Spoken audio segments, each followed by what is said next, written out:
ಕೂರ್ಮಾಸನ ಮಾಡಿದ್ವಲ್ಲ, ಈ ಕೂರ್ಮಾಸನ ಮಾಡಿದಾಗ ಮಕ್ಕಳಿಗೆ ಯಾವುದೇ ಒಂದು ದೈಹಿಕವಾಗಿ ಹಿಂಸೆ ಆಗಿಲ್ಲ ಅನ್ನೋ ಉದಾಹರಣೆ ಮೆಡಿಕಲ್ ಟೆಸ್ಟ್ಗೋಸ್ಕರ ಪುನಃ ಹಂಗೆ ಯೋಗಾಭ್ಯಾಸ ಮಾಡ್ತಾರೆ.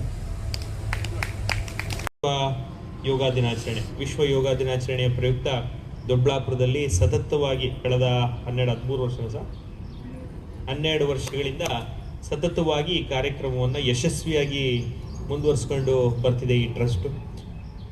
ದೇಶದಲ್ಲಿ ನಮ್ಮ ಹೆಮ್ಮೆಯ ಪ್ರಧಾನಮಂತ್ರಿಗಳಾದಂಥ ಶ್ರೀ ನರೇಂದ್ರ ಮೋದಿಜಿಯವರ ಒಂದು ವಿಕಸಿತ ಭಾರತದ ಸಂಕಲ್ಪದೊಂದಿಗೆ ಇಡೀ ವಿಶ್ವಕ್ಕೆ ನಮ್ಮ ಭಾರತ ದೇಶ ಯಾವ ರೀತಿ ಎಲ್ಲ ಆಯಾಮಗಳಲ್ಲಿ ಮಾದರಿ ಅಂತ ತೋರಿಸುವಂಥ ನಿಟ್ಟಿನಲ್ಲಿ ಅವರು ಪ್ರಧಾನಮಂತ್ರಿಗಳಾದ ನಂತರ ಯೋಗವನ್ನು ಇನ್ನೂ ಜನಪ್ರಿಯಗೊಳಿಸಬೇಕು. ವಿಶ್ವದ ಮೂಲೆ ಮೂಲೆಗಳಲ್ಲಿರುವಂಥ ಎಲ್ಲ ದೇಶಗಳಿಗೆ ಇವತ್ತು ಬಹುಶಃ 150ಕ್ಕೂ ಅಧಿಕ ದೇಶಗಳು ವಿಶ್ವ ಯೋಗ ದಿನಾಚರಣೆಯನ್ನು ಇವತ್ತು ಆಚರಿಸ್ತಾ ಇರುವಂಥದ್ದು. ಇನ್ನು ಮಿಡ್ಲ್ ಈಸ್ಟ್ ಕಂಟ್ರೀಸ್, ಅರಬ್ ಕಂಟ್ರೀಸಲ್ಲೂ ಸಹ ಯೋಗ ಇವತ್ತು ಪ್ರತಿದಿನ ಅವರ ದಿನನಿತ್ಯದ ಒಂದು ಜೀವನ ಶೈಲಿಯಲ್ಲಿ ಒಂದು ಭಾಗ ಆಗಿ ಬೆಳೀತಾ ಇರುವಂಥದ್ದು. ಯುರೋಪಿಯನ್ ಕಂಟ್ರೀಸ್ ಹಾಗೂ ಏನು ಅಮೇರಿಕನ್ ಕಂಟ್ರೀಸಲ್ಲಿ ಈಗಾಗಲೇ ಯೋಗ ಸಂಪೂರ್ಣವಾಗಿ ಹಬ್ಬಿ ಯೋಗದ ಪ್ರಾಕ್ಟೀಸ್ಗೋಸ್ಕರ ಬೇಕಾದಷ್ಟು ಜನ ಇವತ್ತು ಇಂಡಿಯಾಗೆ ಬರುವಂಥದ್ದು ನಾವು ನೋಡ್ತಾ ಇದ್ದೀವಿ.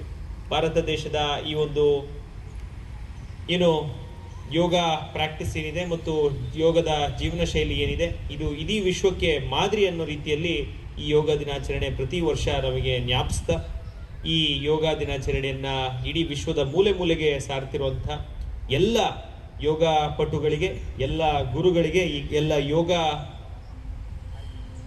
ಯೋಗವನ್ನು ಎಲ್ಲ ಕಡೆ ವಿಸ್ತರಿಸ್ತಿರುವಂಥ ಎಲ್ಲರಿಗೂ ಮತ್ತೊಮ್ಮೆ ಈ ವೇದಿಕೆಯ ಪರವಾಗಿ ಧನ್ಯವಾದಗಳು. ಹಾಗೂ ನಮ್ಮ ಪ್ರಧಾನಿ ನರೇಂದ್ರ ಮೋದಿ ಅವರು ಈ ವಿಶ್ವ ಯೋಗ ದಿನಾಚರಣೆಯನ್ನು ಯಶಸ್ವಿಯಾಗಿ ಮುಂದುವರಿಸ್ಕೊಂಡು ಬರ್ತಾ ಇದ್ದಾರೆ. ಹಾಗೂ ನಮ್ಮ ದೊಡ್ಡಬಳ್ಳಾಪುರದಲ್ಲಿ ಈ ಟ್ರಸ್ಟ್ನ ವತಿಯಿಂದ, ವಿಶ್ವ ಯೋಗ ದಿನಾಚರಣೆ ಟ್ರಸ್ಟ್ನ ವತಿಯಿಂದ ಈ ಕಾರ್ಯಕ್ರಮ ಇದೇ ರೀತಿ ಯಶಸ್ವಿಯಾಗಿ ಮುಂದುವರಿಲಿ. ಮುಂದಿನ ದಿನಗಳಲ್ಲಿ ಇನ್ನೂ ಅದ್ಭುತವಾಗಿ ಈ ಕಾರ್ಯಕ್ರಮ ಮೂಡಿಬರಲಿ. ಅವರ ಈ ಒಂದು ಪ್ರಯತ್ನಕ್ಕೆ ಪ್ರತಿ ವರ್ಷ ಮುಂದುವರ್ಸ್ಕೊಂಡು ಬರ್ತಿರೋದಕ್ಕೆ ನನ್ನ ಹೃತ್ಪೂರ್ವಕ ಧನ್ಯವಾದಗಳನ್ನು ಸಲ್ಲಿಸಿ ನನ್ನ ಮಾತನ್ನು ಮುಗಿಸ್ತೀನಿ. 12ನೇ ಯೋಗ ದಿನ. ಮೋದಿಜಿಯವರು ಇವತ್ತು ಕಲ್ಕತ್ತಾದಲ್ಲಿ ಅವರು ನೇರವಾಗಿ ಕಲ್ಕತ್ತಾದ ಜನಗಳಿಗೆ ಯೋಗವನ್ನು ಮಾಡ್ತಾ ಇದ್ರಲ್ಲಿ ಏನು ಇವತ್ತಿನ ದಿನ ಈಗಾಗಲೇ ಪ್ರಪಂಚದ ಮೋದಿ ಒಂದು ಕಾರ್ಯಕ್ರಮ ಹಮ್ಮಿಕೊಂಡ್ರೆ ಅದು ದೇಶ ಅಲ್ಲ, ಪ್ರಪಂಚಕ್ಕೆ ಒಂದು ಮಾದರಿ ಆಗಿರ್ತದೆ.